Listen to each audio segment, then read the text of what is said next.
Oi, crianças! E aí, como é que vocês estão? Aqui é a Pro Rafa falando e hoje nós vamos dar início aos assuntos do quarto ano na disciplina de ciências, ok? Antes disso, quero saber de vocês. E aí, estão se cuidando, ficando em casa? Estão com saudade da escola? Porque eu estou morrendo de saudade de vocês. Estão fazendo uma leitura para praticar? E aí? Vamos lá? Vamos praticar então? Nosso tema hoje é a água. Vamos analisar a imagem do nosso planeta. Olha só o nosso planeta. Nosso planeta possui mais água do que terra. Visto de longe, nós conseguimos ver assim, ó. Ele é chamado também de planeta azul, porque tem mais água do que terra. De fato, o planeta Terra é constituído em sua maior parte por água. Ela ocupa cerca de 70% da superfície terrestre e apenas 30% é coberta por terra. Para se ter uma ideia, caso o nosso planeta fosse dividido em 4 partes iguais, aproximadamente 3 delas seriam assim. Então, se nós fôssemos representar nosso planeta com um gráfico de pizza, nós íamos observar que 3 partes seria somente de água e uma parte só de terra. 70% de água, 30% de terra. Ok?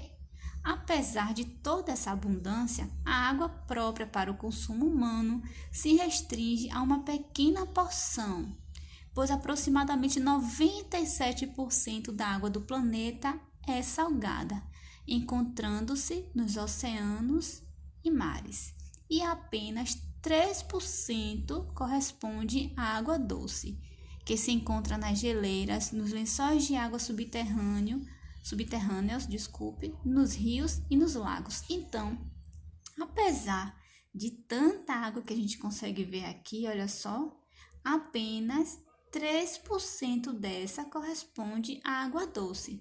97% de toda esta água aqui é salgada. Nós não podemos usar água salgada, não é isso?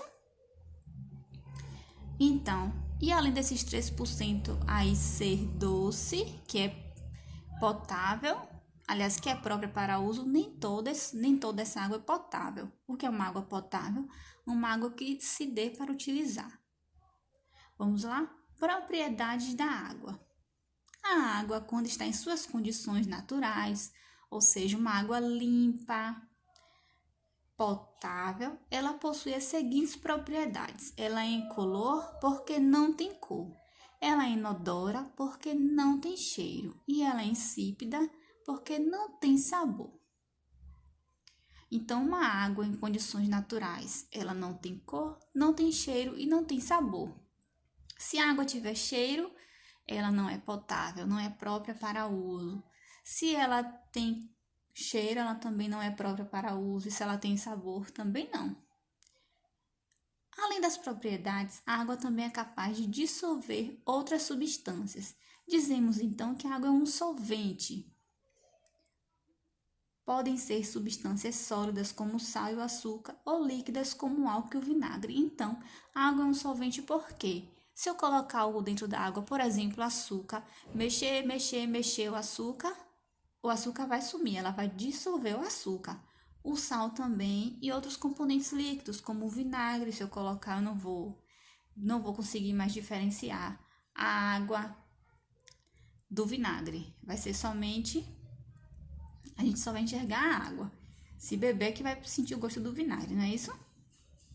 Não bebam, não pode. Ao colocar o açúcar, um exemplo aqui, ó, a água dissolve o açúcar. Colocou, mexeu, como eu falei, sumiu o açúcar. A água ficou doce, logicamente, não é? Os gases também podem ser dissolvidos na água. E é graças a essa propriedade que algas e animais conseguem viver em ambientes aquáticos, retirando deles o oxigênio de que precisam para sobreviver. A água é formada pela combinação de dois de dois elementos, o hidrogênio, que é representado pelo H, olha aqui, e o oxigênio, que é representado pelo O. São duas partes de hidrogênio, H2, para uma parte de oxigênio, O, representado da seguinte forma: H2, duas de hidrogênio e uma de oxigênio, H2O. É a fórmula da água, H2O.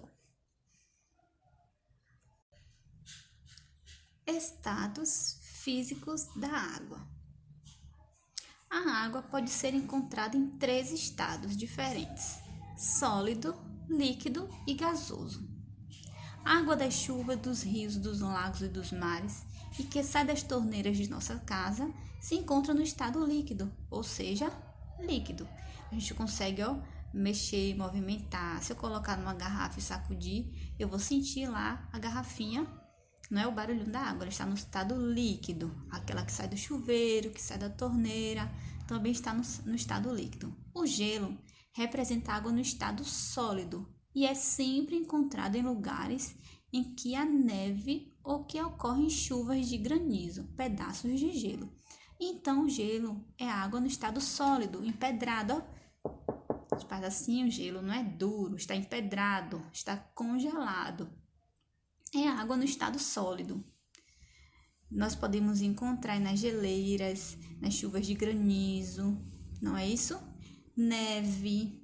Também são exemplos de água no estado sólido os icebergs, olha aqui, que são as pedras de gelo gigante, que são grandes blocos de gelos encontrados nas geleiras ou soltos flutuando nos oceanos. Já as nuvens e o vapor de água disperso no ar que respiramos são exemplos de água no estado gasoso. Então, as nuvens são exemplos de água no estado gasoso. Ou, por exemplo, coloca lá uma panela no fogo com água e tampa. Quando tira a tampa, ou pode ser outro alimento, quando tira a tampa, o que acontece? A tampa está toda suadinha, porque a água evaporou em forma de vapor. Aquela parte ali ficou retida na tampa porque teve uma barreira, mas a água, no caso, secou, não é? Mas na verdade ela evaporou. Deixar uma panela no fogo para fazer o chá esquecer. O que é que vai acontecer? A água, quando começar a ferver, vai borbulhar, borbulhar, borbulhar até secar. Por que ela secou? Porque ela evaporou. Ok? É necessário haver a mudança de temperatura da água para que ela passe de um estado físico para o outro. Essas mudanças de estado recebem denominações específicas. Então, para que a água passe do estado líquido para o sólido, ou sólido para o gasoso, ou líquido para o gasoso, é necessário que ocorra uma mudança de temperatura. Fusão. Fusão é a mudança que ocorre quando a água sai do estado sólido para o líquido. Então, a fusão é quando tem lá o gelinho e ele vai derreter, olha só. Já a solidificação é a passagem do estado líquido para o estado sólido. A solidificação já está dizendo, passa do líquido para o sólido. Tem lá a água, colocou no congelador, virou gelo. Já a vaporização é a passagem do estado líquido para o estado gasoso, como eu dei o exemplo da panela que a gente coloca água no fogo e aí vai começar a ferver e aí essa panela, essa água, ela vai evaporar. Vaporização, passou do líquido para o gasoso. Já na liquefação ou condensação, é a passagem do estado gasoso para o líquido. Nós sabemos que quando as nuvens ficam pesadas demais, o que acontece? Chove. Então a água evapora, evapora, evapora. Chega a um certo ponto que as nuvens ficam pesadas, não é? De água, de vapor de água. E aí o que vai acontecer? Vai chover. Esse vapor vai virar água no estado líquido, porque a chuva é no estado líquido, ok? Muito importante isso. A água se apresenta no estado sólido quando fica em uma temperatura abaixo de 0 graus Celsius. Então, ela se apresenta no estado sólido quando fica uma temperatura abaixo de 0 graus Celsius, muito frio. E acima de 0 e abaixo de 100 graus, ela encontra-se no estado líquido. Então, acima de 0 e abaixo de 100. Uma temperatura, vamos dizer assim, normal. Ela encontra-se no estado líquido. E quando ela passa de 100 graus Celsius, ela está no estado gasoso. Então, vamos supor, abriu a torneira, colocou água na panela. Ok?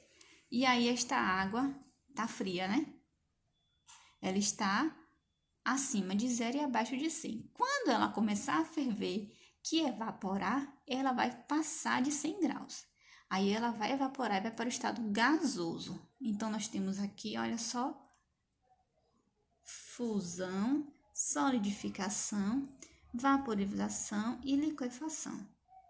Ok? O ciclo da água. A água que existe em nosso planeta passa por um ciclo na natureza que faz com que possamos sempre reutilizá-la. O que muda é apenas o seu estado físico de acordo com os movimentos do ciclo da água. Vamos ver aqui?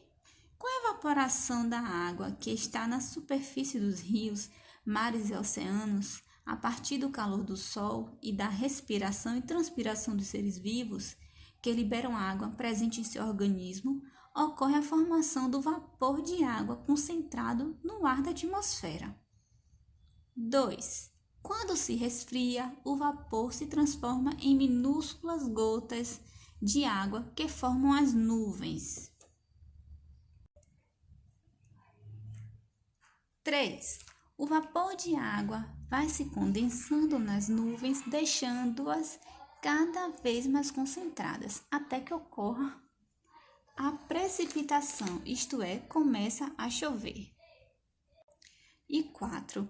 Quando a água atinge a superfície, inicia-se a etapa de escoamento. A água infiltra-se pelos terrenos permeáveis, formando lençóis de águas subterrâneos. Então, nós temos aqui, ó, a água evapora, depois resfria, forma chuva, não é?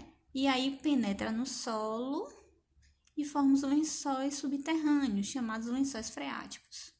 A água que é ingerida pelos seres humanos, também, os seres vivos, não é? Os animais também está incluída no ciclo. Os animais eliminam a água que ingerem através da respiração, transpiração, o suor, da urina, das fezes e também quando morrem. Os vegetais eliminam a água absorvida através da respiração, transpiração e quando morrem. Porque nosso corpo ele é formado basicamente por água. Para o nosso organismo funcionar direitinho, nós temos que beber bastante água. Porque quando a gente não bebe água, a gente pode ficar doente ou nosso corpo ele não funciona corretamente, né? Tem dificuldade de ir ao banheiro ou pode ocasionar algumas doenças. Então, nós precisamos beber água. Nosso corpo é 70% de água. Precisamos ingerir bastante água para que nosso corpo funcione normalmente. Então, quando transpiramos, nós perdemos líquido. Quando vamos ao banheiro, perdemos líquido também. Precisamos repor esses líquidos, ok? Estação de tratamento da água. Para que a água esteja apropriada para o consumo humano, deve ser tratada. As estações de tratamento de água, chamadas de ETA, servem para eliminar micro-organismos causadores de doenças, sujeiras e substâncias tóxicas. Nas estações de tratamento, a água que é captada dos rios, dos lagos e das lagoas passa por várias etapas de limpeza e purificação até ficar em boas condições para ser distribuída para o consumo da população. Então, observem aqui, ó, nós temos aqui uma estação de tratamento da água. A água é captada e ela passa por várias etapas, tá vendo?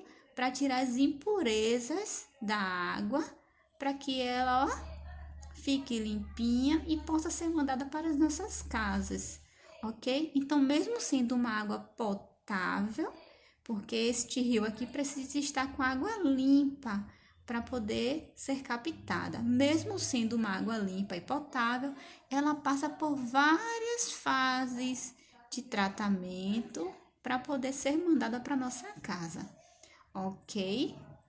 E aí, gostaram do assunto? Beijinho, tchau, tchau.